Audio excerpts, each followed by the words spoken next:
Good morning students. आज हम आप लोग के बीच एक चैप्टर जो है बायोमोलेक्यूल्स उसका सेकंड वीडियो में क्लासिफिकेशन ऑफ कार्बोहाइड्रेट्स बताने जा रहे हैं जो क्लास 12 है। उसके बाद नीट IIT मेंस ये सभी के लिए इम्पोर्टेंट है। तो सबसे पहले हम लोग देखते हैं classification of carbohydrates on the basis of sweetness. Sweetness के आधार पर हम लोग कार्बोहाइड्रेट्स को दो भाग में बांटते हैं, एक आपका शुगर और दूसरा आपका नॉन शुगर। तो ध्यान में रखना है शुगर किसको कहेंगे, तो crystalline solid carbohydrates which are soluble in water and sweet to taste are called sugars. अब शुगर्स में देखें मोनोसैकेराइड्स हो सकता है, डाइसैकेराइड्स एग्जाम्पल्स हो गए। तो मोनोसैकेराइड का एग्जाम्पल जैसे देखें आप ग्लूकोज, फ्रुक्टोज। डाइसैकेराइड में याद रखेंगे सुक्रोज, लैक्टोज, माल्टोज। अब यहाँ देखें सुक्रोज को हम लोग केन शुगर भी कहते हैं, लैक्टोज को मिल्क शुगर कहते हैं और माल्टोज को माल्ट शुगर कहते हैं। इस रूप में भी आपको क्वेश्चन पूछा जाता है। जैसे पूछ देगा कि लैक्टोज में कौन सा शुगर प्रेजेंट होगा, तो नाम बताएंगे मिल्क शुगर, या मिल्क शुगर किस में प्रेजेंट होता है तो बोलेंगे लैक्टोज में। नेक्स्ट हम लोग देखते हैं नॉन शुगर्स। तो नॉन शुगर जो होते हैं वैसे क्रिस्टलाइन सॉलिड कार्बोहाइड्रेट्स होते हैं जो वाटर में इनसॉल्युबल होते हैं या लेस सॉल्युबल होते हैं और स्वीटनेस इसके पास नहीं होता है, that means not sweet to taste, और आप कह सकते हैं दैट मीन्स टेस्टलेस। इसमें जो भी पॉलीसेकेराइड्स आते हैं वो आपको नॉन शुगर्स कहलाते हैं, जैसे आपका स्टार्च, सेलुलोज और ग्लाइकोजन। तो ये सभी पॉइंट को आप ध्यान में रखेंगे, किसको हम शुगर्स में रखेंगे और किसको शुगर्स में नहीं रखेंगे। नेक्स्ट पॉइंट हम लोग देखते हैं students on the basis of functional group.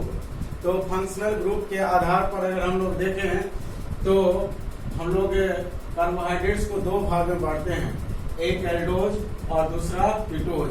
तो एल्डोज हम लोग किसको कहेंगे, तो carbohydrates with an aldehydic group, वैसा कार्बोहाइड्रेट जिसमें एल्डिहाइड ग्रुप हो। एल्डिहाइड ग्रुप बॉन्ड CHO को कहते हैं। अगर ये ग्रुप प्रेजेंट है तो हम लोग नाम देंगे एल्डोज। तो एल्डोज का उदाहरण एक आपको सिंपल उदाहरण आपको मैं बता रहा हूँ, फेमस एग्जांपल ग्लूकोज। ग्लूकोज में कार्बन की संख्या 6 है और इसमें मेन जो फंक्शनल ग्रुप है एल्डिहाइड है, इसलिए इसको हम लोग एल्डोहेक्सोज कहते हैं। अगर कार्बन की संख्या 5 रहता तो हम लोग नाम देते एल्डोपेंटोज, इस तरह से। तो यहाँ एल्डोहेक्सोज ग्लूकोज को हम लोग देखें तो ये जो ग्लूकोज है पॉलीहाइड्रोक्सी एल्डिहाइड है और पॉलीहाइड्रोक्सी एल्डिहाइड को ही हम लोग एल्डोज कहते हैं। अब इसमें देखें कार्बन की संख्या 6 है तो 6 कार्बन देखें 1 2 3 4 5 6। अब देखना आपका इसके स्ट्रक्चर में नीचे से 3 कार्बन के दाहिने साइड में आप OH लिखेंगे और बाएं साइड में HH लिखेंगे, और ये जो चौथा कार्बन है इस कार्बन को ध्यान में रखेंगे, चौथा कार्बन में H दाहिने साइड में होगा और OH बाएं साइड में। उसके बाद पांचवा जो कार्बन नीचे से देख रहे हैं OH दाहिने साइड में, H बाएं साइड में और मेन फंक्शनल ग्रुप एल्डिहाइड ऊपर होता है। इसी तरह से हम लोग देखते हैं कीटोज को। तो कीटोज वैसे कार्बोहाइड्रेट्स होते हैं जिसमें कीटोनिक ग्रुप प्रेजेंट होते हैं। तो आप देखें कीटोनिक ग्रुप का जो प्रेजेंट होता है कार्बोहाइड्रेट, उसका एक एग्जांपल आपको मैंने यहाँ बताया फ्रुक्टोज। तो फ्रुक्टोज का भी फॉर्मूला होता है C6H12O6। अब ध्यान रहे कि ग्लूकोज और फ्रुक्टोज दोनों का मोलेकुलर फॉर्मूला सेम होता है, ये दोनों एक दूसरे का फंक्शनल आइसोमर्स है क्योंकि फंक्शनल ग्रुप दोनों का डिफरेंट होता है। अब हम लोग देखते हैं इसका स्ट्रक्चर। तो इसके स्ट्रक्चर में आप देखेंगे कि 3 जो नीचे से कार्बन है उसका सेम स्ट्रक्चर दिख रहा है ग्लूकोज के जैसा। फिर आप जो चौथा देख रहे हैं कार्बन, उस कार्बन में भी जो स्ट्रक्चर है वो सेम है। पांचवा कार्बन में आप देखेंगे कि पांचवा कार्बन जो है वो कीटोनिक ग्रुप है और छठे कार्बन में आपको नीचे से ऊपर अगर हम देखें तो छठा जो कार्बन है उसमें आपको OH ग्रुप बाएं साइड में है। तो इस तरह से आप ध्यान में रखेंगे कि ये ग्लूकोज का रिप्रेजेंटेशन है स्ट्रक्चर और ये स्ट्रक्चर रिप्रेजेंट कर रहा है फ्रुक्टोज को। हम लोग देखते हैं कार्बोहाइड्रेट्स का डिफिनेशन, ये क्लासिफिकेशन रिड्यूसिंग नेचर के आधार पे। तो रिड्यूसिंग नेचर के आधार पे कार्बोहाइड्रेट को हम लोग बांटते हैं दो भाग में, एक रिड्यूसिंग शुगर्स और दूसरा बांटते हैं नॉन रिड्यूसिंग शुगर्स में। तो रिड्यूसिंग शुगर हम लोग किसको कहते हैं? तो वैसे शुगर्स या कार्बोहाइड्रेट्स जो फेलिंग सॉल्यूशन को या बेंडेड सॉल्यूशन को या टॉलरेंस रीजन को रिड्यूस करता है, या दूसरे ढंग से हम कह सकते हैं कि वैसा कार्बोहाइड्रेट्स जो ऑक्सीडाइज हो जाए फेलिंग सॉल्यूशन के द्वारा या बेंडेड सॉल्यूशन के द्वारा या टॉलरेंस रीजन के द्वारा, उसको हम लोग कहते हैं आपको रिड्यूसिंग शुगर्स। अब देखिए रिड्यूसिंग शुगर्स में तीन नया पॉइंट आप देखें, फेलिंग सॉल्यूशन, बेंडेड सॉल्यूशन और टॉलरेंस रीजन। इसको आप जान लें क्या होता है। तो फेलिंग सॉल्यूशन जो होता है ये मिक्सचर होता है फेलिंग ए का और फेलिंग बी का। अब अगर आपसे पूछा जाए कि फेलिंग ए क्या है, तो फेलिंग एक्वस सॉल्यूशन होता है कॉपर सल्फेट पेंटाहाइड्रेट का, और Fehling B clear aqueous solution होता है पोटासियम सोडियम टाइट्रेट, जो एक प्रकार का साल्ट है विथ स्ट्रॉन्ग अल्कली, और वो अल्कली के साथ होगा लाइक NaOH और KOH। That means strong NaOH या KOH के साथ अगर पोटासियम सोडियम टाइट्रेट का क्लियर एक्वस सॉल्यूशन हो तो उसको हम लोग फेलिंग बी कहते हैं। और फेलिंग ए और फेलिंग बी को मिलाने से बनता है फेलिंग सॉल्यूशन। ये फेलिंग सॉल्यूशन कार्बोहाइड्रेट को ऑक्सीडाइज करते हैं। अब देखते हैं नेक्स्ट पॉइंट हम लोग बेंडिंग सॉल्यूशन।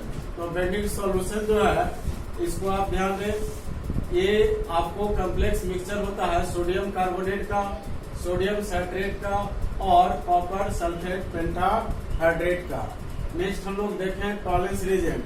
तो ये जो टॉलरेंस रीजेंट होता है ये अमोनिकल सिल्वर नाइट्रेट सॉल्यूशन को हम लोग टॉलरेंस रीजेंट कहते हैं, या आपको इस प्रकार भी जान सकते हैं NH4OH प्लस NaGNO3 के जो सॉल्यूशन है उसको हम लोग नाम देंगे आपको टॉलरेंस रीजेंट।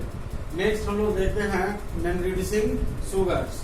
तो नॉन रिड्यूसिंग शुगर्स ऐसे शुगर्स होते हैं या कार्बोहाइड्रेट्स जो फेलिंग सॉल्यूशन, बेंडेड सॉल्यूशन या टॉलरेंस रीजेंट को रिड्यूस नहीं कर पाते हैं।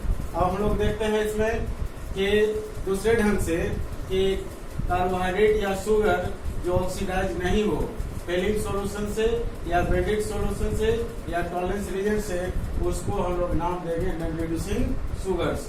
अब हम लोग देखें इसका एग्जांपल, तो आप ध्यान दें कि डाइसैकेराइड्स जो होते हैं वो आपको रिड्यूसिंग शुगर के उदाहरण होता है, लेकिन सुक्रोज एक एक्सेप्शन में है जो कि आपका नॉन रिड्यूसिंग शुगर है। अब देखिए आप पॉलीसेकेराइड्स जितने भी होते हैं जैसे स्टार्च है, सेलुलोज है, ग्लाइकोजेन है, ये सभी आपको नॉन रिड्यूसिंग शुगर्स होते हैं। अब ध्यान देना है, क्वेश्चन दे दिया आप लोग को, reducing sugars can be oxidise with Tollens reagent. Reducing sugar जो है आपको ऑक्सीडाइज होते हैं टॉलरेंस रीजेंट के द्वारा। इसके पीछे क्या कारण होता है तो आप ध्यान में रखेंगे।